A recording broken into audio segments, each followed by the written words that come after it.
murog siya.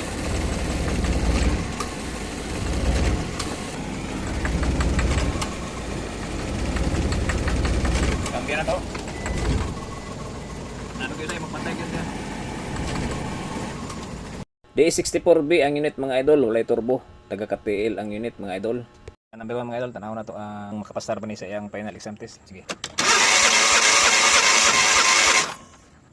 Alanganin good, 75 bro. Dapat ani maabot yung mga bisag ng binta lang. 2100. Alanganin good siya mga idol. Mukurog siya niya mo. Palong ko kitang makina inig kambya na. Sa number 2. Sige na ito number 2 mga idol.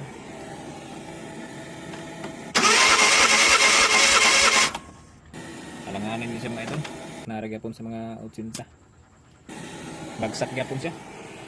Ang number 3 lang ang goods kayo, 100. Dapat ani 100. 90 bisag 90 lang, makuha lang siya 90. Hindi siya mahog gapon ni siya og palyado, gilis-lisa na ko og oil, tulo ka buk, mahog gapon mapatay gapon gitimis na namo.